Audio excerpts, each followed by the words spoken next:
आप सभी का इस्तकबाल है हमारे खास प्रोग्राम वकील साहब में, और मैं हूं आपके साथ तरन्नुम अली। आमतौर पर हम या तो कानूनी पेचीदगियों में पड़ने से डरते हैं या किसी मसले का हमें कोई सही कानूनी तरीका नहीं पता होता। आपके ऐसे ही सवालों का जवाब देने के लिए हमारे साथ हैं फिरोज खान गाजी साहब, जो कि लीगल एक्सपर्ट हैं और सुप्रीम कोर्ट के वकील हैं। आपका वेलकम है हमारे इस प्रोग्राम में। Thank you. नाज़रीन, आप भी हमारे इस प्रोग्राम में शामिल हो सकते हैं। अगर आपका भी कानून से जुड़ा कोई सवाल है तो आप हमें कॉल कर सकते हैं। हमारे नंबर्स लगातार आपकी टीवी स्क्रीन पर फ्लैश हो रहे हैं। हमारे नंबर्स हैं 012066938847, 012066938869 और 9205353184। इन नंबर्स पर आप हमें कॉल कर सकते हैं और कानून से जुड़े सवाल हमसे पूछ सकते हैं। वकील साहब, हम हमेशा बात करते हैं कानून की कि कानून जो है उसके बारे में सभी को मालूम होना चाहिए और वो कितना ज़रूरी है। जब हम किसी दूसरे मुल्क का कानून देखते हैं और अपने मुल्क का कानून देखते हैं तो हम कितना बेहतर पाते हैं। पहले तो मैं आपको ये बताऊं कि कानून का जानना, जैसा कि आपने कहा कि कितना जानना चाहिए, मैं समझता हूं कि हर शहरी को कानून उतना ही जानना चाहिए जितना वो अपने मजहब का बेसिक चीजें जानता है। क्योंकि जब तक हम कानून नहीं जानेंगे, उसको नहीं समझेंगे, तब तक हमारा हक क्या है, यानी हमारा राइट्स क्या है और हमारी ड्यूटीज क्या है, वो हमें पता नहीं चलेगा। तो एक चीज तो ये कि हर सिटीजन्स को कानून की बेसिक चीजें जाननी चाहिए। दूसरी बात ये कि क्या दुनिया में जो कानून है और देशों में जो कानून है उससे हमारा कानून बेहतर है या उनसे कमतर है, अगर बेहतर है तो किस तरह से है। पहली बात तो ये बताऊं मैं कि हमारा जो कॉन्स्टिट्यूशन है, जब उसको ड्राफ्ट किया गया है या जब इसमें लेजिस्लेटिव असेंबली में डिबेट हुआ है तो बहुत ही एक्सटेंसिव डिबेट हुआ है और दुनिया के हर किस्म के कॉन्स्टिट्यूशन जो है हमारे सामने रखे हुए थे। और जो बेसिक चीज़ इंडियन कंटेक्स्ट में, हमारे कंटेक्स्ट में सही उतरता था, उसको हमारे जो कॉन्स्टिट्यूशन असेंबलीज के लोग थे उन्होंने अडॉप्ट किया। तो दुनिया का जो बेहतरीन कंसेप्ट है कि equality before law and equal protection of law, यानी हर आदमी कानून के नज़दीक बराबर है और हर आदमी के साथ जो है कानून बराबर का सलूक करेगी, इसको लिया गया।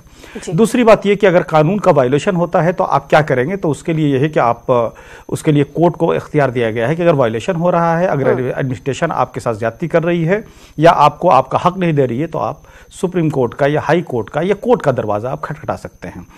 तो ये तो रहा मेन जो बेसिक डॉक्यूमेंट्स है जो कि दुनिया के जो कंट्रीज हैं उनका जो है उनको गवर्न करती है। बेसिक डॉक्यूमेंट्स के अलावा जो डे टू डे जो चीज़ें जो आम सिटीजन्स को जिसको फेस करना पड़ता है वो है कि क्रिमिनल लॉ क्या है, सिविल लॉ क्या है, एविडेंस क्या है, इस किस्म के लॉज क्या है। तो जो ये सब्सटेंशियल और प्रोसीजरल लॉ है ये भी तकरीबन दुनिया में यूनिफॉर्म हो चुकी है। अगर थोड़ी बहुत कमी है तो वो हो रही है। खासतौर से 1950s के बाद जो यूएन ने कुछ चीज़ें की, जैसे ये कि चाइल्ड का प्रोटेक्शन किया जाए, कैसे किया जाए, चाइल्ड एब्यूज कैसे रोका जाए, वुमेन के अगेंस्ट क्राइम कैसा है उसको कैसे रोका जाए, घरेलू तशद्दुद है उसको कैसे रोका जाए, और इसी तरह से लेबर, चाइल्ड लेबर को कैसे रोका जाए, ये सब चीज़ें। कारपोरेट लॉज में सिमिलरिटी कैसे हो, क्योंकि जैसे जैसे दुनिया ग्लोबल विलेज बनती गई है वैसे वैसे बिजनेस जो है एक कंट्री के सिटीजन से दूसरे कंट्री के सिटीजन से होता रहा। तो अगर देश में कोई आपके साथ ज्यादती किया है तो उसके खिलाफ तो आप जा सकते हैं, लेकिन अगर वो देश से बाहर है तो कैसे जा सकते हैं। अब इसके लिए यूएन में या यूएन के जो डिफरेंट ऑर्गन हैं, सिक्योरिटी काउंसिल है, यूएन असेंबली है, यूनेस्को है, वर्ल्ड हेल्थ ऑर्गेनाइजेशंस हैं, इनके जरिया डिस्कशन होता है और एक ड्राफ्ट आता है। जितने सिग्नेटरीज उसके कंट्रीज हैं वो उसी शक्ल में अपने यहाँ पार्लियामेंट में, असेंबली में उसी किस्म की लॉ बनाती हैं।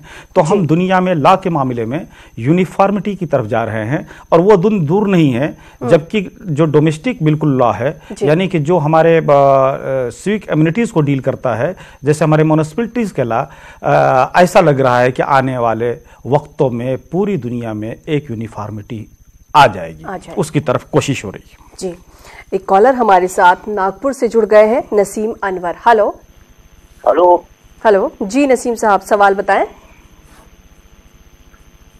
हेलो जी बताएं। हेलो नसीम साहब, क्या आपको हमारी आवाज आ रही है? हेलो जी, सवाल बताएं। हेलो जी सवाल बताएं। जी नसीम साहब, सवाल बताएं। हेलो लगता है किसी वजह से हमारा इनसे राब्ता नहीं हो पा रहा है। नसीम साहब, आप हमें फिर से कॉल मिला सकते हैं। जैसे वकील साहब हम बात कर रहे हैं कानून की कि हमारे देश का जो कानून है वो दूसरे देशों से कैसे बेहतर है। आपने कहा कि कानून की जानकारी होना भी बहुत ज़रूरी है, हर किसी के लिए जो एक अहम जानकारी है, बुनियादी जानकारी है, वो ज़रूरी है। तो जब हम कानून की बात करते हैं तो आपको लगता है कि हर किसी को अगर बुनियादी जानकारी है कानून की वो हो तो कहीं ना कहीं जुर्म थोड़े कम हो सकते हैं? देखिए, अक्सर जुर्म करने वाले को या क्राइम करने वालों को आमतौर पर यह देखा जाता है कि वो कॉन्सिक्वेंसेस से अच्छी तरह से परिचित नहीं होते हैं जी। जब हर सिटीजन्स कानून का फंडामेंटल उसको जानकारी होगी तो ये जब जान जाएगा कि हमारा राइट क्या है और हमारी दूसरे के प्रति ड्यूटीज क्या है तो क्राइम कम होने लगेगी। और फिर उसके अलावा जब कॉन्सिक्वेंसेस उसको मालूम होता है तो फिर वो क्राइम करने से घबराने लगता है, क्योंकि उसको सामने ये होता है कि अगर हम क्राइम करेंगे तो अल्टीमेटली पकड़े जाएंगे और हमें सजा मिलेगी। इसलिए जानकारी जो है कानून की बहुत जरूरी है। देखिए, हर सोसाइटी में 2-4% लोग ऐसे होते हैं जो कि कानून को तोड़कर मरोड़कर अपने फायदे में इंटरप्रेट करके उसका फायदा उठाते हैं। ऐसे लोग बराबर एक्सेप्शन होते हैं। जो कानून बनाया जाता है वो मेजॉरिटी को सामने रख के बनाया जाता है कि मेजॉरिटी ओपिनियन क्या है। माइनॉरिटी मेजॉरिटी ये संख्या में नहीं, कम्युनिटी के हिसाब से नहीं, यानी एक देश में रहने वाले की मेजॉरिटी की यानी कि पीपुल्स का रुझान किधर है और क्या हम बनाएं कि इनके आपसी रिलेशंस को सही तौर पे गवर्न हो सके ताकि सोसाइटी में पीस रहे।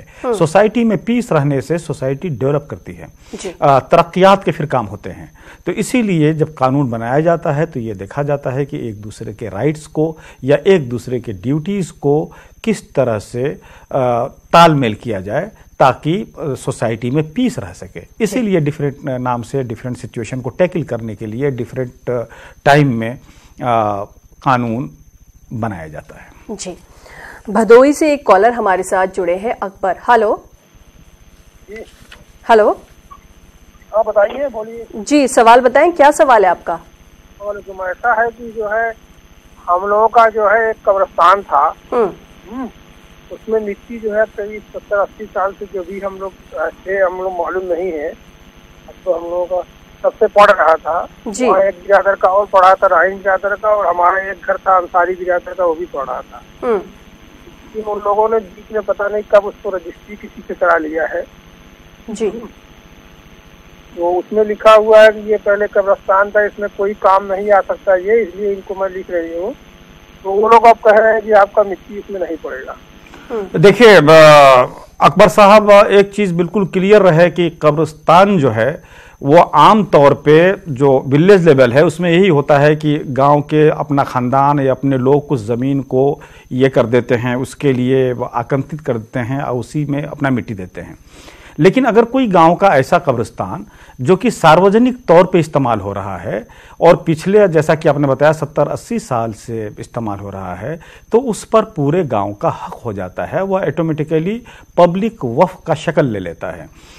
लाजमी है कि कोई भी ज़मीन हिंदुस्तान में कहीं भी हो, जब से ज़मीन का माप हुआ है, उसका खसरा नंबर पड़ा है, तो हर खसरा नंबर किसी न किसी के नाम से तो होगा ही। कब्रिस्तान भी अगर है तो किसी न किसी के नाम से है। तो नाम से होने से यहाँ पर उतना फ़र्क नहीं पड़ता है। फ़र्क सिर्फ ये पड़ता है कि क्या वो वाकई पिछले 70-80 साल से एज ए पब्लिक ग्रेवयार्ड इस्तेमाल होता रहा है। अगर ऐसा होता रहा है तो आपके पास जो है कानूनी जवाज़ है, और अगर जिसके नाम से है, अगर वो उसमें मुर्दे को दफन नहीं करने दे रहा है तो आप कानून का दरवाज़ा खटखटाइए। पहले आप पुलिस स्टेशन को इन्फॉर्म कीजिए, हायर पुलिस ऑफिसर्स को इन्फॉर्म कीजिए।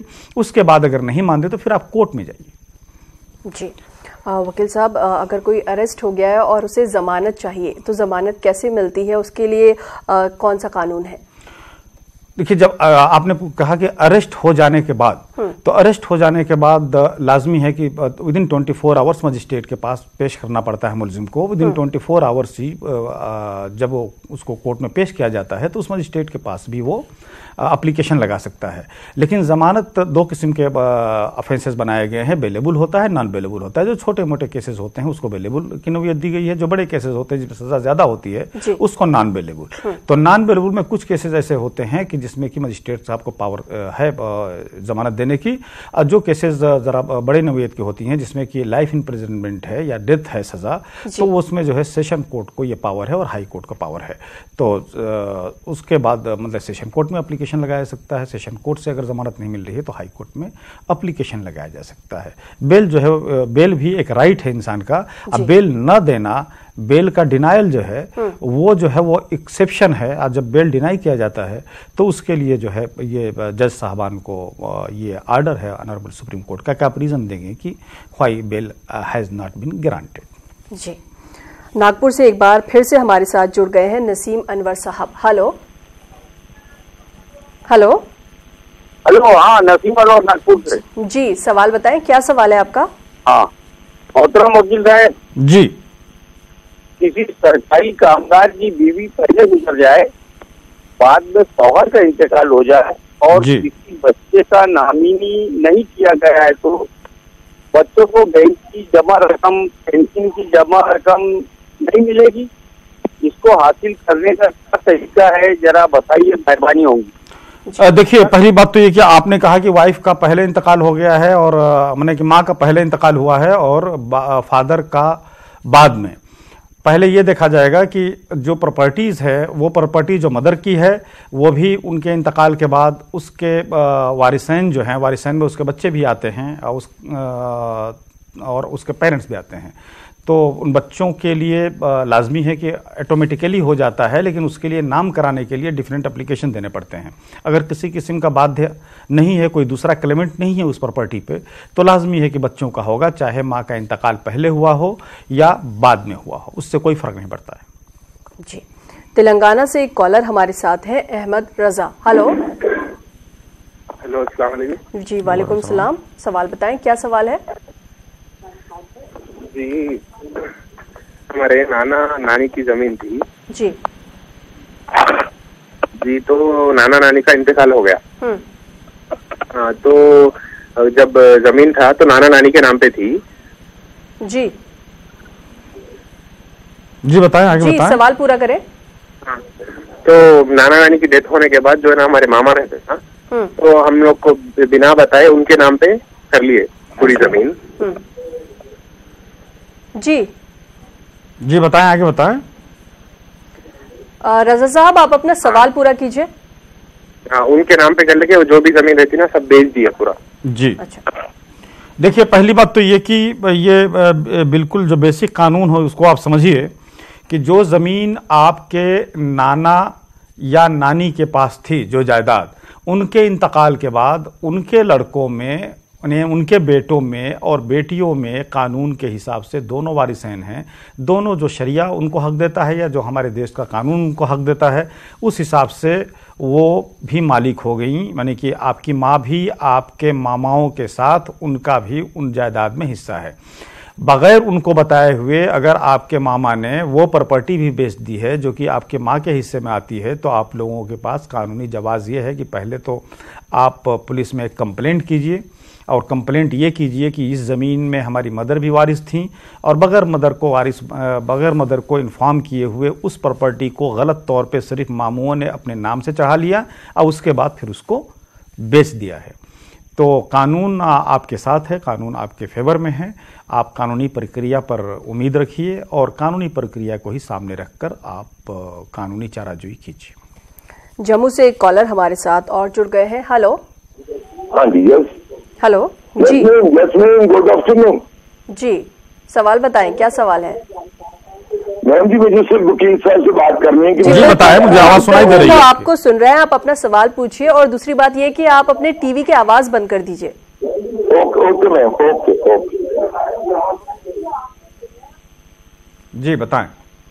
जी हाँ, मुझे वकील साहब से सिर्फ अपॉइंटमेंट लेनी है। मैं उनसे कब मिल सकता हूँ, कुछ डेट को मिल सकता हूँ, फिर ही मैं उनसे अपनी बात करूंगा। जी, ये आपसे मुझे अपने पिताजी की जमीन के बारे में कुछ बात करनी है। जी, तो आप ऐसा कीजिए कि न्यूज़ 18 के दफ्तर से राब्ता कायम कीजिए, वो मेरा नंबर आपको दे देंगे इंशाल्लाह। जी, शुक्रिया। वकील साहब, कई बार ऐसा होता है कि लोग छोटी सी कहासुनी में भी एक दूसरे के खिलाफ FIR दर्ज करवा देते हैं। तो अगर इस तरह से कोई किसी के खिलाफ झूठी FIR दर्ज करवा रहा है तो उससे कैसे बचा जा सकता है, क्या करें? देखिए, इसके लिए पहली बात तो ये कि हर सिटीजन्स को ये जानना चाहिए कि हमारे यहाँ क्रिमिनल जस्टिस सिस्टम क्या है, कैसे शुरू होता है। तो एक जो बेसिक प्रिंसिपल है हमारे यहाँ, जो CRPC जिसको प्रोवाइड करता है, कानून प्रोवाइड करता है कि अगर किसी ने किसी के खिलाफ कंप्लेंट किया और वो कंप्लेंट जो है कॉग्निजेबल है, ऑफेंस बनता है, तो पुलिस को FIR करनी पड़ेगी। अब FIR करने के बाद दो ही सिचुएशन हो सकता है कि मैंने जो बात थाने में बताई है, जो हमने कंप्लेंट की है, वो या तो सच्ची बात है या तो झूठी बात है।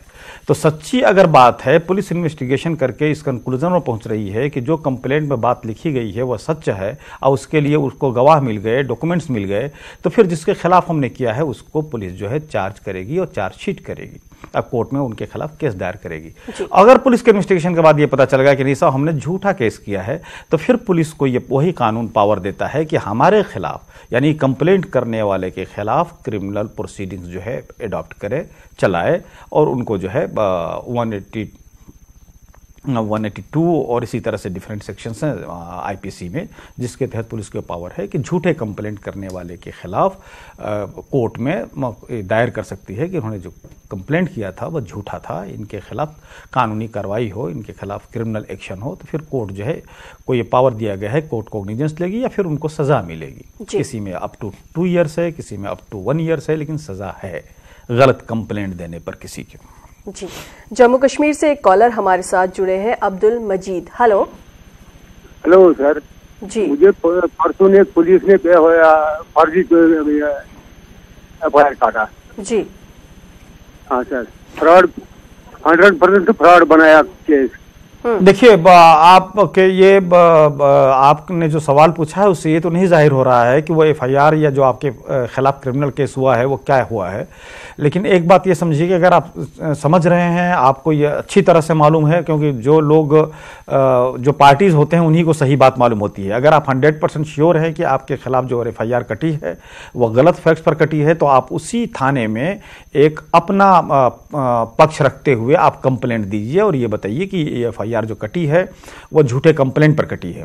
सीनियर पुलिस ऑफिसर्स को भी लिखिए। उसके बाद अगर सपोज ये कर लीजिए कि पुलिस कोई कार्रवाई नहीं कर रही है, तो आप कोर्ट में कंप्लेंट भी कर सकते हैं कि फलाने जो FIR हमारे खिलाफ की है वो FIR झूठ पर आधारित है, सच्चाई से उसका कोई ताल्लुक नहीं है। दूसरी चीज़ ये कि आपके पास सिविल ये भी हो जाती है, सिविल भी एक्शन आप ले सकते हैं, और उसका तरीका ये है कि आप उनको नोटिस दें कि आपने झूठा कंप्लेंट किया है, उनके खिलाफ आप डिफेमेशन का, अगर आप पर कोई गलत इल्ज़ाम लगाए हैं जिसमें आपकी सोसाइटी में बदनामी हुई है, आपका रिपुटेशन डैमेज हुआ है, तो उसके खिलाफ भी आप मुआवजा मांग सकते हैं। प्लस 500 IPC का एक दफ़ा होता है जिसको कहते हैं कि इज्जत हतक का मुकदमा, वो क्रिमिनल भी कर सकते हैं और सिविल भी कर सकते हैं। जी, मुंबई से एक कॉलर हमारे साथ है, Mohammad Ahmed. Hello. Hello. Hello ji, hello, बताएं मोहम्मद साहब, सवाल कीजिए। सवाल बताएं, क्या सवाल है आपका? मेरा सवाल ये है कि मेरी मदर इन लॉ है। हेलो। जी जी जी, मेरी मदर इन लॉ है जी, सवाल पूरा करें। और दूसरी बात, आप अपनी टेलीविजन की आवाज बंद करिए। हम जी, मेरी मदर इन लॉ है, उसकी जो प्रॉपर्टी मेरी बीवी के नाम। जी, 1 मिनट मैं बंद करता हूँ इसके बाद। जी, मेरी मदर इन लॉ है, वो मेरी बीवी के साथ रहती है, उसकी कोई प्रॉपर्टी नहीं है। वो जो मेरी बीवी की प्रॉपर्टी है उसमें वो हिस्सा मांगती है और झूठे केस बनाती है, झूठे, कभी IG के पास, कभी SSP पुलिस अफसरों के पास जाती है, तो वो हमें ही। देखिए, आपने ये बताया है मोहम्मद अहमद साहब कि आपकी बीवी के पास 2 प्रॉपर्टीज है। आपकी जो मदर इन लॉ हैं, यानी आपकी बीवी की जो माँ हैं, उनके पास कोई प्रॉपर्टी नहीं है, लेकिन वो इनके खिलाफ, आपकी बीवी के खिलाफ वो कंप्लेंट डिफरेंट जगह करती हैं, बहुत सी कंप्लेंट कर रखी हैं। तो पहली बात तो ये कि ये क्लियर नहीं हो रहा है आपके सवाल से कि आपकी जो वाइफ के पास जो प्रॉपर्टीज़ है वो कहाँ से आई है। बहरहाल, चाहे उनके प्रॉपर्टीज़ उनके फादर की तरफ से आई हो या आपने ख़रीद कर उन्हें दिया हो या उन्होंने अपने स्रोत से कमा कर जो है उस प्रॉपर्टीज़ को बनाई है, उसमें अगर अपनी माँ को उसमें से कुछ दे रही हैं, ऑल राइट, ज़बरदस्ती नहीं लिया जा सकता है इस चीज़ को, चाहे पेरेंट्स से क्यों ना हो। अखलाकी ग्राउंड पर अपनी पेरेंट्स का कोई ख्याल रख रहा है तो उसको ख्याल रखना चाहिए, बहुत अच्छी बात है। लेकिन पेरेंट्स का राइट जो है किसी की इंडिविजुअल कमाई हुई प्रॉपर्टी में या जायदाद में नहीं हो सकता है और ना है। तो ये कि जो कंप्लेंट कर रही हैं वो झूठा है, उनके खिलाफ भी आप कानूनी कार्रवाई कर सकते हैं। लेकिन ये ख्याल रहे, मदर इन लॉ आपकी हैं, लेकिन आपकी वाइफ की मदर हैं। आपकी वाइफ की ये जिम्मेदारी है कि अपने वालिदैन का ख्याल रखे। इस चीज़ का भी जो सोशल जो चीज़ें हैं, जो सोशल एटिकेट्स हैं, उसको भी सामने रख कर ही आगे बढ़ा जाता है। जी, कानपुर से एक कॉलर हमारे साथ जुड़े हैं, जुबैर अहमद फारूकी। हेलो। हेलो जी फारूकी साहब, बताएं क्या सवाल है? मैंने 2 साल कबल अपने शहर में 2 फ्लैट खरीदे थे। फ्लैट के मालिक की तमाम तयशुदा वक्त में 2 साल कबल ही अदा कर चुका हूँ, लेकिन दुश्वारियों की वजह से मैं रजिस्ट्री नहीं करा सका। मैं ये जानना चाहता हूँ कि अब इस वक्त अगर रजिस्ट्री कराता हूँ तो कौन कौन से अखराजात बशमूल टैक्स वगैरह अदा करने होंगे? देखिए, जो आपके यहाँ जो आपने प्रॉपर्टी खरीदी है, जैसा आपने बताया है कि अभी रजिस्ट्री पैसा आपने दे दिया, रजिस्ट्री नहीं कराई है, तो लाजमी किसी न किसी एग्रीमेंट के तहत दिए होंगे। बहरहाल हर शहर में, हर स्टेट में ये एक रेवेन्यूज़ का सिस्टम है कि उस हिसाब से प्रॉपर्टी के जायदाद के हिसाब से जो रेवेन्यू टैक्स लगते हैं वो आपको पे करना होगा। दिल्ली से एक कॉलर हमारे साथ और जुड़ गए हैं, गुलजार। हेलो। जी गुलजार साहब, बताएं क्या सवाल है आपका? सवाल ये है कि मेरा किसी ने, मैं दिल्ली में हूँ, बिहार में FIR में किसी ने मेरा नाम रख दिया। अच्छा जी,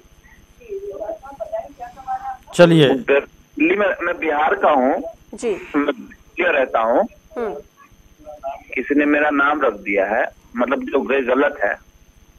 अच्छा, देखिए, एक चीज़ ये आम तौर पे मैं देखता हूँ कि देहातों में बात चल रही है कि जब किसी से कोई लड़ाई झगड़ा होता है या कोई मसला होता है, किसी पर प्रेशर डालना होता है, तो उन लोगों का भी नाम लिखवा देते हैं जो कि उस शहर में नहीं है। अब उसके लिए उस शहर में नहीं है तो उनको परेशानी हो जाती है वहाँ जाकर मुकदमा लड़ना। आप ये देखें कि इसको जो आप बता रहे हैं कि आप वहाँ पे नहीं हैं लेकिन फिर भी आपके खिलाफ मुकदमा हो गया, तो एक डिफेंस होता है जिसको LAB बोलते हैं, यानी कि जिस वक्त ऑफेंस हुआ उस वक्त मैं उस शहर या उस इलाके में था ही नहीं, तो मैं कैसे ऑफेंस करूँगा। इसको डिफेंस ऑफ LAB बोलते हैं, लेकिन इसको प्रूफ करना बहुत मुश्किल होता है। जैसे सपोज ये कर लीजिए कि आप जो हैं विदेश में हैं उस वक्त, तो आप इजीली प्रूफ कर सकते हैं अपना पासपोर्ट दिखाकर उस वक्त तो मैं हिंदुस्तान ही में नहीं था। जब हिंदुस्तानी में नहीं था तो बिहार के किसी गांव या किसी शहर में कैसे हो सकता हूं। आम तौर पे बहुत मुश्किल हो जाता है इस LAB को प्रूफ करना। तो ये कि किसी का नाम लिखवाने से तो कोई नहीं रोक सकता है, लेकिन अगर आप जायज़ हैं और वाकई आप बाहर हैं तो इस केस को बहुत ही कायदे से आप लड़िए। पहला आप काम कीजिए कि जाकर वहाँ पर एक एप्लीकेशन दीजिए कि हमारा जो नाम दिया गया है गलत दिया गया है, जो कि आप भी आपके उस प्रूफ है वो देने की कोशिश कीजिए। उसके बाद नहीं हो रहा है तो फिर आप कोर्ट में जाइए, तो पैरेलल आप भी उनके खिलाफ कंप्लेंट कर दीजिए कि आपका नाम गलत दिया गया है, ताकि आप भी अपना एविडेंस ला सकें और वो भी आपको अपना केस प्रूफ करने के लिए एविडेंस ला सकें।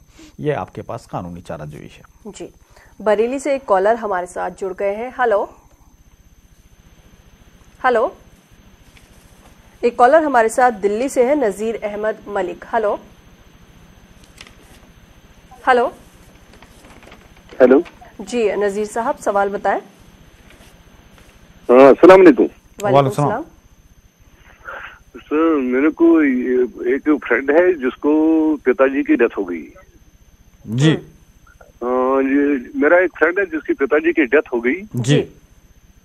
दिल्ली से नहीं, आपने लिखा निजरान मलिक, दिल्ली से, मैं कश्मीर से बोल रहा हूँ। जी जी जी, कश्मीर से बात कर रहे हैं, बताएं सवाल पूरा करें। कश्मीर से।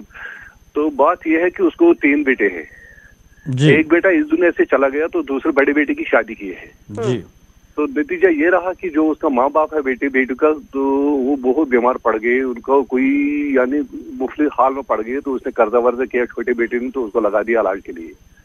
जो बड़ा बेटा है उसको वो अपनी बीवी के साथ चला गया जहाँ उसकी शादी की है। जी जी। तो बात ये है, तो फिर उसके बाप जो दरबिस्तर था वो बीमार था, तो उसने उस बड़े बेटे को भेजा संदेश है कि आप यहाँ जाओ, मेरी खिदमत करो, वो करो, आपको हिस्सा है यहाँ। उसने बोला मैं कभी नहीं आऊंगा। जी। फिर उसका बाप जो है वो बहुत बार उसने बुजुर्ग भी भेजे हैं, पंचायत भी भेजे हैं, सब कुछ भेजा है उसको बुलाने के लिए, लेकिन वो आया नहीं। जब बाप मर गया है जी। तो बाप ने एक काम किया, एक जज के सामने कोर्ट के पास गया है, उसने उधर से वो डिग्री लाई है, तो डिग्री बना के उसने छोटे बेटे के नाम कर दिया है जी। फिर भी उसने उसको कहा है कि बेटे आ जाओ इधर, वरना मैं आपको डिग्री बनाऊंगा, मैं आपको हिस्सा कुछ भी नहीं दूंगा। उस बेटे ने, बड़े बेटे ने माना ही नहीं। जी, इसमें पूछना क्या चाहते हैं आप? पूछना ये चाहता हूँ कि आज जो उसका बड़ा बेटा उसने कोर्ट में केस किया है जी, तो अब यहाँ पंचायत बैठ गई है, कोर्ट में केस चल रहा है, तो हमने उसको बोला है कि देखिए मैं समझ गया। जो आपने बात बताई है वो ये बताई है कि आपके दोस्त के बेटे, और मैंने आप ये ले लीजिए किसी भी आदमी का अगर उसके पास अपनी जायदाद है, तो चाहे उसके 2 बेटे हों, बड़े बेटे हों, छोटे बेटे हों, या 4-5 बेटे हों, बेटियां हों, प्रॉपर्टी उसके नाम से है, तो अपनी ज़िंदगी में वो किसी को दे सकता है। वो लाजमी नहीं है कि उसके लिए कोई जवाज़ पैदा करे कि मैं क्यों दे रहा हूँ। अपनी ज़िंदगी ही में अपने किसी लड़के में से या अपने वारिसैन में से, लड़के लड़की या वाइफ में से किसी को भी अपनी पूरी प्रॉपर्टी दे दे, उसको रजिस्ट्री कर दे और उनका पोजीशन भी दे दे, तो वो उसका हक है। अगर अब बड़े बेटे आकर किसी किस्म का केस किए हैं, तो मैं समझता हूँ कि जो छोटे बेटे हैं जिनके फेवर में आपने केस किया है और जो प्रॉपर्टी की हैं, अपनी ज़िंदगी में की है, कोर्ट के ज़रिया की है, तो वो छोटे बेटे प्रॉपर्टी के कंप्लीट मालिक हो गए। केस की फुटिंग पे छोटे बेटे मजबूत हैं। जी, बेंगलोर से एक कॉलर हमारे साथ और जुड़ गए हैं। Hello hello hello ji. हाँ, ये मेरे अब्बू ने बहुत पुराना है, उन्होंने बहुत कम दाम में बेच दी थी साइकिल। जी जी। हाँ, तो अब वो हम बहनें और हमारे भाई सब बोल रहे थे अब हम वो लेना चाहेंगे, इसीलिए तो क्या कीजिए। देखिए, जब आप अब्बू ने प्रॉपर्टी बेच दी, चाहे कम दाम पे बेची या ज़्यादा दाम पे बेची, जो प्रॉपर्टी बिक गई है और दूसरी पार्टी अगर के पास वो प्रॉपर्टी चली गई है और टाइम भी जैसे बता रहे हैं ज़्यादा गुजर गया है, तो उसमें कोई जो है किसी किस्म का कानूनी इंटरफेरेंस बनता नहीं है। अलावा ये कि हैरेसमेंट हो, कोर्ट फीस लगे, आदमी फीस दे, मैं समझता हूँ कि जो चीज़ आपने बताई है तो उसमें कोई कानूनी जवाज़ यानी कानून आपके फेवर में नहीं है। जी वकील साहब, कानून से जुड़ी और भी अहम बातें करेंगे आपसे। नाजरीन, यहाँ पर वक्त है एक छोटे से ब्रेक का, लेकिन अगर आप भी हमारे इस प्रोग्राम में कॉल करना चाहते हैं या हमारे प्रोग्राम के साथ जुड़ना चाहते हैं तो हमारे नंबर्स लगातार आपकी टीवी स्क्रीन पर फ्लैश हो रहे हैं। फिलहाल वक्त है एक छोटे से ब्रेक का। इसके बाद एक बार फिर से आप सभी का इस्तकबाल है हमारे खास प्रोग्राम वकील साहब में। वकील साहब, इस दौरान एक कॉलर हमारे साथ भोपाल से जुड़े हैं, मजीद। हेलो जी जी बताएं मजीद जी, सवाल बताएं जी। सवाल बताएं, क्या सवाल है? हाँ जी, मेरे दामाद की जो वालदा थी, उन्होंने कुछ लोगों के सामने 2013 में मकान अपने सबसे छोटे बेटे को देने के लिए कहा था। वहाँ रोजा अफ्तार का दिन था, तो 5-6 लोग मौजूद थे, उन सबके सामने ये बात कही थी जी। तो उसके अब उस जो दूसरे भाई बहन हैं उसके क्लेमेंट जो है वो मौजूद है, वो कह रहे हैं कि हमको हिस्सा दीजिए। तो जिन लोगों के सामने ये बात कही थी वो लोग अभी ये बात कहने को तैयार हैं, पर ये पंचनामा। जी जी, आपका सवाल बेसिकली पूरा नहीं हुआ। आपका कहना यह है कि आपकी दामाद या इस किसी में कुछ बात कह रहे थे। बहरहाल एक हाँ, इसके मुतालिक जो है दामाद की वालिदा, तो दामाद की वालिदा का मतलब कि दामाद की वालिदा तो इनकी बीवी हो गई। खैर, इसमें यह है कि अगर कोई किसी के नाम से प्रॉपर्टी है और वो अपनी ज़िंदगी में ही ज़बानी तौर पर भी किसी को गिफ्ट कर दे और फिर उस प्रॉपर्टी का पोजीशन दे दे, अब उसके लिए गवाह हैं कि हाँ फलां साहब ने फलां वजह से मुझे ये प्रॉपर्टी दी थी और प्रॉपर्टी देने का सबूत ये है कि मैं उस प्रॉपर्टी पर मेरा ही कब्ज़ा है, मैं ही उस प्रॉपर्टी को इस्तेमाल कर रहा हूँ, और गवाह अगर वो बाहयात है जिनके सामने उन्होंने गिफ्ट किया था, तो ओरल गिफ्ट भी मुस्लिम लॉ में, इस्लामिक फ़िक़ह में वैलिड है। अगर गिफ्ट कर दिया गया है और गिफ्टेड प्रॉपर्टी का पोजीशन भी दे दिया गया है, जिसको प्रॉपर्टी गिफ्ट की गई है वो उसको इस्तेमाल कर रहा है और गवाह मौजूद हैं, तो ओरल गिफ्ट इस्लामिक फ़िक़ह में वैलिड है। जी, कश्मीर से हमारे साथ जुड़े हैं जैद अली। हेलो जी। जी वालेकुम सलाम, सवाल बताएं। जी जैद साहब, आप अपना सवाल दोहराएंगे, आपकी आवाज साफ नहीं आ रही हमें। जी जैद अली साहब, आप दोबारा चाहे तो हमें कॉल मिला सकते हैं। हमारे साथ एक और कॉलर जुड़े हैं हैदराबाद से। हेलो हेलो हेलो, लगता है दिल्ली से एक और कॉलर हमारे साथ है, इनका सवाल पूछते हैं। हेलो हेलो जी, सवाल बताएं, क्या सवाल है आपका? जी जी, अब आवाज आ रही है? जी सवाल बताएं, क्या सवाल है? मैंने अपने लड़के की शादी की थी, 3 साल हुए। 3 साल में उसकी वाइफ सिर्फ 3 महीने ही हमारे घर रही है और उसके बाद चली गई है, फिर बीच में आई है, फिर चली गई है और अब उन्होंने महिला आयोग में केस कर दिया है। महिला आयोग ने हमें सिर्फ टेलीफोन करके बताया है कि केस कर दिया, बाकी कोई बात नहीं की। हमने पूछा क्या कंप्लेंट की है, उन्होंने कहा बाद में बताएंगे। देखिए, जो आपकी बहू है यानी कि लड़के की आपकी बीवी, उसने अगर महिला आयोग में कंप्लेंट किया है तो महिला आयोग एक डेट दी होगी आपको। जो वहाँ से फ़ोन आया था वो इसलिए कि उस कंप्लेंट में फ़ोन नंबर भी लिखा होगा आपके यहाँ का। उन्होंने कांटेक्ट किया है, आपको डेट बताया होगा। आप डेट पर जब जाएंगी तो आपको महिला आयोग ये बताएगी कि आपके खिलाफ कंप्लेंट किया है। आप चाहे तो वहाँ पर जवाब भी दे सकती हैं और अपना पक्ष रख सकती हैं। गुजरात से कॉलर हमारे साथ जुड़े हैं, मोहम्मद नजीर। हेलो जी वालेकुम सलाम, बताएं क्या सवाल है? देख, हमारा सवाल ये है कि हम गुजरात से बोलते हैं। जी सवाल बताएं। हमारा सवाल ये बहन कि हमारी एक जमीन है हमारे पुश्तों की। जी आगे बताएं। जमीन पुश्तों की है, हमारी जमीन है। देखिए नजीर साहब, सबसे पहले आप अपने टीवी की आवाज बंद करिए। हाँ शुक्रिया। हमारी जमीन में हमारे पुश्तों के टाइम की है, 70 वर्ष की। जी आगे बताएं। और वो हमारे बाजू में रहते हैं खेत वाले जी। वो 60 साल के बाद वो सिटी राइट से जो हुआ ना सर्वे, उसके अंदर वो बोलते हमारी जमीन है और उनने वो रातों रात कब्जा ले रात को 2 बजे। वो बहुत माथा पा रहे हैं, इसलिए हमने वहाँ जा नहीं सकते। कोर्ट के अंदर तो हुक्म हो गया तो उनको अंदर नहीं जाने का, लेकिन हमको जमीन दे नहीं रहे। इसके लिए सर देखिए, आपके बातों से पता चल रहा है कि आपके एंसेस्ट्रल प्रॉपर्टी थी जिसमें उस ज़मीन के बगल में जिनकी ज़मीन थी उन्होंने कब्जा कर लिया। उसके बाद आप फिर यह बता रहे हैं कि कोर्ट का आर्डर भी आपके फेवर में है, लेकिन दूसरे साहब उस ज़मीन का कब्जा जो है आपको नहीं दे रहे हैं।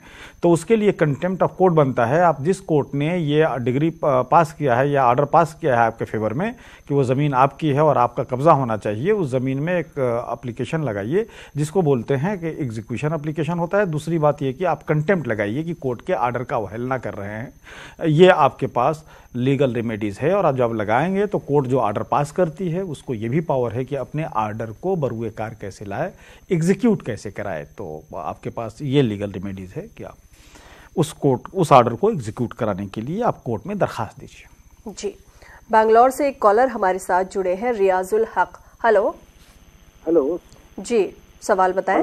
जी सवाल बताएं। हाँ मेरा सवाल है, हम गवर्नमेंट से क्वेरी करने के लिए थे। हेलो जी बताएं, क्या गवर्नमेंट में क्या है? ये mining government department of mines and geology से जी हम क्वेरी हमारे को दिए थे, हमारे वालिद के नाम पे जी। उनका इंतकाल हो गया जी। तो वो गवर्नमेंट को 2 करोड़ रुपए गवर्नमेंट को बैलेंस है। आप सवाल जरा क्लियर पूछिए जरा। पहले आप लोग क्या सेंटेंसेस जो है अपने जहन में रखिए ताकि सही बता सकें आप। हाँ मैं बता रहा हूँ ना। हाँ। हमारे वालिद जो है department of mines and geology से जी माइंस लिया था काम कराने के लिए। माइन जी माइन लिया था। हाँ, उसके बाद उन्होंने 25 साल माइन करा, उसके बाद उनका इंतकाल हो गया। ठीक है जी। उनका इंतकाल हो गया बाद गवर्नमेंट को 2 करोड़ रुपया बैलेंस है। तो गवर्नमेंट से 2 करोड़ रुपया आपके वालिद की तरफ निकलता है, आपके वालिद का इंतकाल हो गया है। अब ये कि वो 2 करोड़ रुपया आपको या उनके वारिसैन को कैसे मिले, तो उसके लिए तरीका ये है कि पहली बात तो ये कि आप कोर्ट में जाएं और वहाँ पर एक सूट फाइल होता है, एप्लीकेशन लगता है सक्सेशन सर्टिफिकेट के लिए। जो सक्सेशन सर्टिफिकेट आपको जब मिल जाए, जितने भी उनके वारिसैन हैं सबका उसमें नाम होता है, तो उसके बेसिस पर आप जो है उनके डिपार्टमेंट में एक एप्लीकेशन लगाइए और ये लगाइए कि भाई फलां माइन जो है उसमें हमारे वालिद थे और जिस वक्त उनका इंतकाल हुआ है उस वक्त जो है उनका 2 करोड़ रुपया बनता था। अब वो हिसाब किताब उनके वारिसैन को जो है करके दिया जाए। तो अगर उसके बाद वो डिपार्टमेंट नहीं कर रही है तो फिर आप डायरेक्ट जो है कोर्ट में जा सकते हैं, जहां पर कि आप पिटीशन फाइल कर सकते हैं कि ये सिचुएशन है, हमारे वालिदैन की प्रॉपर्टी, हमारे वालिद का उसमें मतलब कि इतना हिसाब किताब बाकी रह गया है जो कि नहीं दिया जा रहा है। जो आपने फैक्ट्स बताया है उस हिसाब से कानून आपके पक्ष में है और आप कोर्ट जाइए, आपको रिलीफ ज़रूर मिलेगा जैसे मैंने बताया है। इसके अलावा चूंकि बड़ी प्रॉपर्टी इन्वॉल्व है, माइन से ताल्लुक़ रखता है, गुजारिश यह है कि आप लोकल एडवोकेट से भी बात कर लें। एक बात बराबर ख्याल रखें कि जो भी आप लोग सवाल पूछते हैं उसका मैं जवाब देता हूँ, चूँकि कानून का वेरिएशन भी है हमारे देश में, तो जो हम आपको राय देते हैं, मशवरा देते हैं, उसी को आप हतमी मतलब कि आखिरी मशवरा न समझें। आप लोकल एडवोकेट से, अगर ज़मीन से के प्रॉपर्टी वगैरह से ख़ास तौर से अगर ताल्लुक़ है तो उससे ज़रूर पूछ लें, ज़रूर उनसे ही मशवरा ले लें और कोर्ट का फिर सहारा लें। जी, हैदराबाद से एक कॉलर हमारे साथ जुड़ी हैं, रिजवाना बेगम। हेलो अस्सलाम वालेकुम। जी वालेकुम सलाम। वालेकुम सलाम। मैडम मेरे को एक सवाल है कि हम लोग की जमीन है मैडम ओल्ड सिटी में जी, वो नो एंट्री पे है, मम्मी के नाम पे है। इसको हम लोग रजिस्ट्री कराना बोल के सोच रहे कि नहीं है रजिस्ट्री बोल के सुने, हम लोग वही कंफर्म के लिए पूछने के लिए करें। जी देखिए, पहली बात तो कि मदर के नाम से ज़मीन है, अगर मदर आपके बहयात हैं तो वो अपने डॉक्यूमेंट्स बना के आप लोगों के नाम से वो कर सकती हैं अगर करना चाहें तो। अगर मदर नहीं है और वो ज़मीन मदर के नाम से है तो फिर आप एप्लीकेशन लगाइए कंसर्न डिपार्टमेंट से, जिसको कि दाखिल खारिज बोलते हैं, या म्यूनिसिपलिटी में है तो वहाँ पर एप्लीकेशन लगाइए कि हमारी मदर थी, उनका अब वो दुनिया में नहीं रही, और सक्सेसर सर्टिफिकेट लीजिए, उसके बेसिस पर एप्लीकेशन लगाइए कि प्रॉपर्टी आपके नाम से किया जाए। उसके बाद भी अगर डिपार्टमेंट नहीं कर रही है तो आप कोर्ट में जाइए, आप कोर्ट से डायरेक्शन सीख कीजिए, पिटीशन डालिए कोर्ट में कि हमें डायरेक्शन दिया जाए कि हमारी मदर के बाद जो प्रॉपर्टी है उसमें वारिसैन का नाम चाहा जाए। जी, गाजियाबाद से एक कॉलर हमारे साथ हैं, आसिफ। हेलो जी हेलो, हम हेलो जी सवाल बताएं। हम 3 भाई हैं, जी। 2 भाइयों के नाम देखिए, सबसे पहले आप अपने टीवी की आवाज बंद करिए। हेलो, देखिए अपनी टीवी की आवाज आप सबसे पहले बंद करिए ताकि हम आपका सवाल सही से सुन पाए। अच्छा। हेलो जी, आप बताएं। मैं गाजियाबाद से बोल रहा हूँ। जी, आपने बताया कि आपके 3 भाई हैं, आगे बताएं। वारिस साहब ने उन 2 भाइयों के नाम वसीयत कर दी थी रजिस्टर्ड जी। उसके बाद उसके 2-3 साल बाद उन्होंने उस वसीयत को खत्म करने का दोनों भाइयों को नोटिस दे दिया, तो क्या वो वसीयत कैंसिल मानी जाएगी? पहली बात तो ये कि थोड़ा सा कहीं से न कहीं से आपको कंफ्यूज हो रहा है कानून में, क्योंकि वसीयत जो है अगर कोई कर जाता है तो वसीयत का इतलाक यानी उसका एग्जीक्यूशन उस आदमी के जिसने वसीयत किया है उसके इंतकाल के बाद पिक्चर में आता है। जो आप बता रहे हैं कि आपके वालिद ने आपके 3 भाइयों में से 2 भाइयों के नाम से वसीयत करी, तो वसीयत नहीं होगी, गिफ्ट होगी। और गिफ्ट अगर फाइनल हो गया है, उनको उनकी अपनी प्रॉपर्टी थी या उस प्रॉपर्टी में गिफ्ट किए हैं, पोजीशन भी दे दिए हैं, तो फिर तो उसको वापस लेना जो है मुश्किल हो जाएगा। ऐसा कोई जो है कानून नहीं है कि जो चीज़ दे दिया गया है उसके लिए कागजात बना दिया गया है, उसकी पोजीशन भी दे दी गई है, तो उसको वापस लाना इस ग्राउंड पे, जिस ग्राउंड पर बता रहे हैं, मुश्किल है। और दूसरी बात ये बताऊं मैं कि वसीयत जो है अपने वारिसैन के नाम से नहीं हो सकती है। जो आपने वसीयत कही है, वसीयत जो है किसी भी वारिस के फेवर में अगर कोई भी एक प्रॉपर्टी का 1/10 हिस्सा भी है तो उसको भी वो नहीं कर सकते हैं। अगर अपने वो किसी 3 लड़कों में से किसी एक के नाम से किए हैं तो वो कोर्ट में सस्टेन नहीं हो पाएगा, कोर्ट में उसको कालादम करार दे दिया जाएगा। श्रीनगर से एक कॉलर हमारे साथ और जुड़े हैं, मोहम्मद शफी। हेलो अस्सलाम वालेकुम। जी वालेकुम सलाम। हाँ, वकील साहब से एक सवाल करना है मैडम। जी बिल्कुल, आप सवाल पूछिए, वकील साहब सुन रहे हैं आपको। हाँ, सवाल मेरा है, मेरे मकान के ऊपर पीडीडी वालों ने एसटी लाई है, एसटी। उस वक्त मेरा मकान नहीं है, मेरा प्लिथ है मकान का, लेकिन बुनियाद मैंने डाली है उस वक्त मकान की जी। तो मैंने इनको कहा ये मत करो, मुझे प्रॉब्लम हो जाएगी। उन्होंने बोला हम ये डालेंगे, केबल लाएंगे, वो लाएंगे, कुछ लाएंगे। तो उन्होंने मुझे टाला, तो उन्होंने एसटी लाया वहां से। तो मैंने मकान बनाया 2007 से आज तक। मैं हर बार आते जाता हूँ, एप्लीकेशन डालता हूँ, तकरीबन मैंने 30-25 एप्लीकेशन वहां डाली है, लेकिन इन्होंने कुछ नहीं किया है। तो इसके बाद मैं गया वहाँ आरटीआई में मैंने एप्लीकेशन डाली है। इन्होंने लिखा है डिपार्टमेंट को ये मसला क्या है। तो डिपार्टमेंट वालों ने कहा कि हमारे पास फंड्स नहीं है, जब फंड्स आएंगे हम केबल डालेंगे इसके मकान के ऊपर।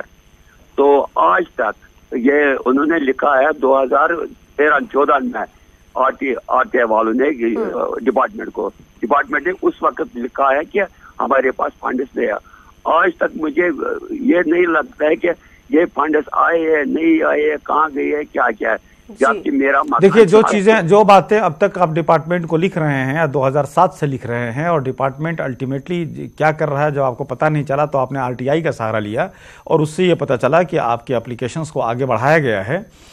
लेकिन वो ये कह रहे हैं कि फंड की कमी की वजह से हम ये बात नहीं कर पा रहे हैं। आपका केस जो है इस हिसाब से, जैसा कि आपने फैक्ट्स बताया है, अगर इतना ही फैक्ट्स है तो आपके पास अच्छा ग्राउंड है, आप डायरेक्ट हाई कोर्ट में पिटीशन फाइल कीजिए, जिसको कि रिट पिटीशन बोलते हैं। आप लोकल एडवोकेट से कंसल्ट कीजिए और ये कि आपके फेवर में डायरेक्शन जो है वो मिल सकता है ऑनरेबल हाई कोर्ट से। जी, श्रीनगर से एक और कॉलर हमारे साथ जुड़े हैं, जैद अली। हेलो, अस्सलाम वालेकुम। जी वालेकुम सलाम। जी, मेरा सवाल ये है कि घर जमाई पर प्रॉपर्टी पे क्या हक होता है उसकी अहलिया के मरने के बाद? देखिए, मैं बताऊं कि ज़रा रेस्ट ऑफ द इंडिया में जो कानून है ये वरासत का या डोमेस्टिक सेटलमेंट का, उससे कश्मीर का कानून थोड़ा सा अलग है। ख़ास तौर से घर जमाई का वहाँ पर एक सिस्टम है कि आखिरी बेटी या पहली बेटी, इस तरह से कोई सिस्टम है जो कस्टम चलता है, वो उस हिसाब से वो अपने माँ बाप के पास रहती है। अब फिर उसी हिसाब से उसके प्रॉपर्टी में भी, यानी कि लड़की के सास ससुर के प्रॉपर्टी में भी उसका कुछ हिस्सा कस्टमरी वहाँ पर यह चलता है, उस हिसाब से बन जाता है। तो बराए मेहरबानी आप किसी लोकल एडवोकेट से इस मसले पर आप मशवरा कीजिए, वो आपको इसकी सही रहनुमाई करेंगे। जी वकील साहब, कई सारी कंपनीज ऐसी होती हैं जो एम्प्लॉयज से काम तो करवा लेती हैं, लेकिन सैलरी उनको टाइम पर नहीं देती हैं, कई बार देती भी नहीं है, 3-3 4-4 महीने हो जाते हैं, ना उनके नाम पर पीएफ जमा होता है। तो अगर इस सिचुएशन में कोई एम्प्लॉय है तो वो क्या करे, उनके लिए कानूनी रास्ता क्या है?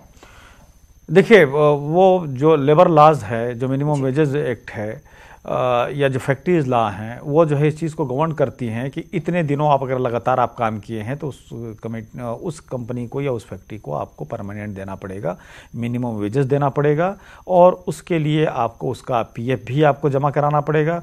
पीएफ का जो सिस्टम है कि कुछ मतलब 50% यहाँ से होता है, 50% वहाँ से होता है। अगर ऐसी बात नहीं है तो वो फैक्ट्री वाला, वो एम्प्लॉयर जो है क्राइम कर रहा है। उसके मुतालिक ये कि आप जो है पहले किसी एडवोकेट से वहाँ पर कंसल्ट कीजिए या लेबर यूनियन वालों से कंसल्ट कीजिए और उनको एक नोटिस दीजिए। नोटिस के बाद उनकी सुनवाई होगी, आपको भी सुनवाई होगी। अगर वो ऐसा कर रहे हैं कि आपने उतना दिन काम कर लिया है जितना दिनों के बाद आपका हक हो जाता है परमानेंट होने का, और आपका अगर पीएफ नहीं काट रहे हैं, ग्रेट्युटी का सिस्टम नहीं है, तो वो अपने आप में क्राइम है, फिर वो उनके खिलाफ जो है कानूनी कार्रवाई हो सकती है। जी, कर्नाटका से एक कॉलर हमारे साथ और जुड़े हैं। हेलो, नमस्ते जी। जी नमस्कार, सवाल बताएं, क्या सवाल है आपका? वो हमारे हस्बैंड का बड़ा भाई है, 2 भाई है ये। तो उनकी माँ बाप की प्रॉपर्टी है ना, उसमें ना वो सब अपना नाम करवाए हैं। अच्छा, तो इनको मिलेगा या नहीं मिलेगा ये पूछ रहे। देखिए, हस्बैंड के जो बड़े भाई हैं, यानी कि आपके हस्बैंड के सगे भाई हुए, तो जो भी आपके माँ बाप के नाम से प्रॉपर्टी थी, उनके बाद उस प्रॉपर्टी में इन दोनों भाइयों, अगर 2 ही भाई हैं तो दोनों भाइयों का बराबर का हिस्सा है। अगर उसमें बड़े भाई ने उस प्रॉपर्टी को अपने नाम से कर लिया है, उसमें यह देखा जाएगा कि जो आपके माँ बाप के पास प्रॉपर्टी थी वो उनकी सेल्फ एक्वायर प्रॉपर्टी थी या एंसेस्ट्रल प्रॉपर्टी थी। बहरहाल आपका हिस्सा जो है, यानी आपके हस्बैंड का हिस्सा उनके माँ बाप की प्रॉपर्टी में उतना ही है जितना कि भाई का है। अगर भाई ने ज़बरदस्ती या हेरा फेरी करके 420 से कागज़ों में खुर्द-बुर्द करके अगर प्रॉपर्टी अपने नाम कर लिया है और उसको इस्तेमाल कर रहा है, तो आपके हस्बैंड को यह हक बनता है कि वो उनके खिलाफ कानूनी कार्रवाई करें। कोर्ट में कंप्लेंट भी कर सकते हैं, एज वेल एज पुलिस में कंप्लेंट भी कर सकते हैं, एज वेल एज कोर्ट में केस भी फाइल कर सकते हैं अपने फादर की प्रॉपर्टी के दोनों भाइयों के बीच में पार्टीशन के लिए। तो ऐसा वो कर ले। ये कानूनी, जैसा आपने बताया है फैक्ट्स, उस हिसाब से कानून जो है वो आपके फेवर में है, आपको कानूनी मदद मिलेगी। आप एडवोकेट कीजिए और इस केस को फाइल कीजिए। जी, हैदराबाद से एक कॉलर हमारे साथ है। हेलो जी। हेलो जी, सवाल बताएं, क्या सवाल है? ठीक है, मेरा सवाल ये है कि मेरे बीवी के नाम पर एक मकान था, वो जो है उसका इंतकाल हो गया और वो बगैर रजिस्ट्रेशन के था। मैं उसको जो है बनाकर अपने मर्द बच्चों को तकसीम कर दिया। अब जो है और उसकी जो है रजिस्ट्री भी करा दिया। अब बच्चियां, 2 बच्चियां हैं, वो 2 बच्चियां ये बोल रही कि भाई आप जो है हमको छोड़ दिए, हमको हिस्सा देना। तो बच्चे बोल रहे नहीं कोई दिलचस्पी नहीं, अब हम ऐसे में क्या करना चाहिए मुझे? जी ठीक है, वकील साहब इनके सवाल का जवाब देंगे, लेकिन यहाँ पर वक्त एक छोटे से ब्रेक का। नाजरीन, यहाँ पर एक्सपर्ट जो भी राय देते हैं वो कोई हतमी राय नहीं है, आप कोई दूसरी लीगल ओपिनियन भी ले सकते हैं जो कि जरूरी भी है। यहाँ पर वक्त एक छोटे से ब्रेक का। ब्रेक के बाद एक बार फिर से आप सभी का इस्तकबाल है हमारे खास प्रोग्राम वकील साहब में। वकील साहब, ब्रेक पे जाने से पहले हमें कॉल किया था हैदराबाद से नूर अहमद साहब ने। इनका एक सवाल था, बीवी के नाम इनका मकान था और फिर उनका इंतकाल हो गया। देखिए, बीवी के नाम मकान था, लेकिन आपने साथ साथ वो उन्होंने यही बताया कि उनके इंतकाल के बाद उनकी जो प्रॉपर्टी थी लड़कों में दे दी, बेटियों को नहीं दिया। तो देखिए, बीवी के यानी कि माँ के जायदाद के हिस्से में तमाम बेटा बेटियों का उसी तरह से हिस्सा है जिस तरह से बाप के जायदाद में होता है। तो ये कि अगर उनको नहीं दिया गया है, अगर विदिन 7 ईयर्स है या 12 ईयर्स है, तो बेटियों को ये हक बनता है, कानूनी जवाज़ उनको बनता है, जिसको बोलते हैं कि कॉज ऑफ एक्शन उनके फेवर में आता है कि वो अपने जायदाद के लिए, अपने हिस्से के लिए अपने भाइयों के ऊपर जो है वो भाइयों के खिलाफ मुकदमा कर सकती हैं अपनी प्रॉपर्टी को लेने के लिए माँ के इंतकाल के बाद माँ की प्रॉपर्टी में। जी, कर्नाटका से एक कॉलर हमारे साथ और जुड़े हैं, Asad Ullah. Hello hello hello ji हाँ बोलिए। जी, सवाल बताएं, क्या सवाल है आपका? जी हेलो जी बताएं। हेलो, सवाल बताएं, क्या सवाल है आपका? हाँ तो मेरा हेलो मैडम, देखिए शहनाज, आप सबसे पहले अपनी टीवी की आवाज बंद करिए और फिर उसके बाद सवाल पूछिए। हेलो हाँ बोलिए। मैं ऐसा बोल रही हूँ, मेरे दादा का प्रॉपर्टी है, तो मेरे भाई को पूरा मेरा पापा ने, अब्बा ने है ना, पूरा बख्शिश पत्र कर दिया, वो पूछने का था मेरे। नहीं, आपके अगर वो दादा इलाही प्रॉपर्टी बोलते हैं कि दादा इलाही के प्रॉपर्टी है, तो आपके वालिद ने पूरे भाइयों के नाम से कर दिया, उनको हक नहीं बनता है। आप कानून आपके फेवर में है, आप कानूनी चाराजोई कीजिए। इसमें लोकल एडवोकेट से बात कर लीजिए कि दादा इलाही प्रॉपर्टी का रेसिडेंशियल प्रॉपर्टी है या एग्रीकल्चर प्रॉपर्टी है, इन सब चीज़ों को सामने रखते हुए जो है आप लोकल एडवोकेट से बात कीजिए। प्रेमा फेसाई जो है आपके फेवर में कानून है।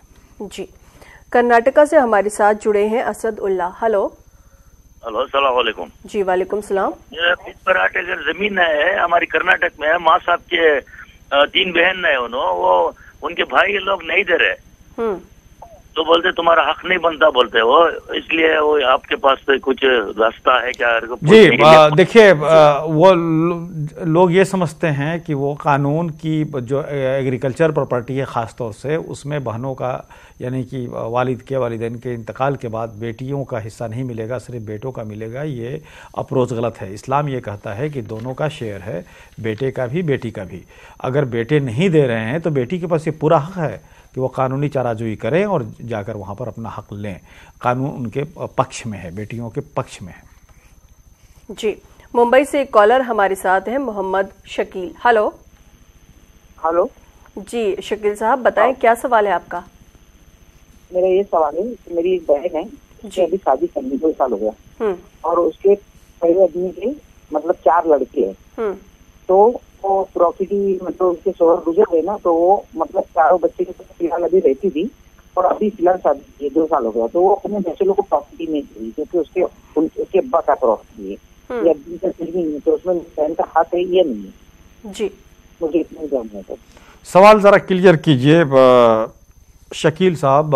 ऐसा लग रहा है कि बहनों को इसमें भी वही हिस्सा है कि बहनों को प्रॉपर्टी में हिस्सा नहीं दिया गया है। तो एक बात तो बिल्कुल क्लियर आम आदमी को जानना चाहिए कि माँ और फादर के नाम से जो प्रॉपर्टी है उनके इंतकाल के बाद, उनके वफात के बाद उस प्रॉपर्टी में हिस्सा उसके बेटे और बेटी उन दोनों को हिस्सा है।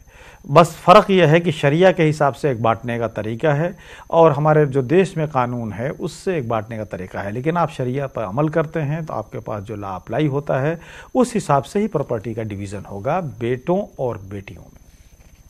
गुजरात से एक कॉलर हमारे साथ और जुड़े हैं, मोहम्मद इदरीस। हेलो। हाँ जी, अस्सलाम वालेकुम। जी वालेकुम सलाम। मेरा सवाल ये है जी, मैंने प्रॉपर्टी मेरे ब्रदर ने लॉ से ली थी। प्रॉपर्टी में क्या था, इन्होंने सेल लीड कम पोजीशन लेटर लिख कर दिया था 10 रुपए के स्टैम्प पेपर के ऊपर जी। हाँ, उसके बाद उनका इंतकाल हो गया।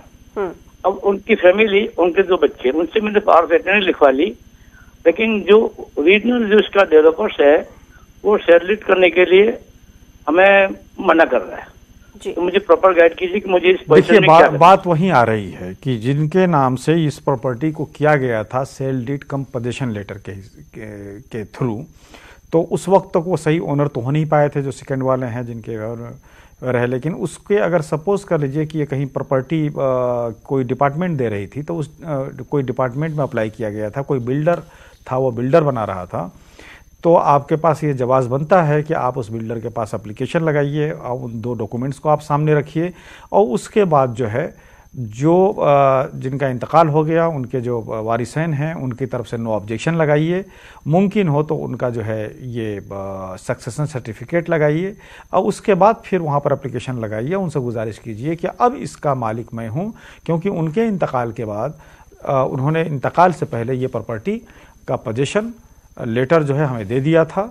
जो बाकी कानूनी जो कागजाती फुलफिलमेंट होता है वो नहीं हुआ था। अब उनके औलाद को या उनके वारिसैन को कोई इसमें नो ऑब्जेक्शन है, कोई ऑब्जेक्शन नहीं है।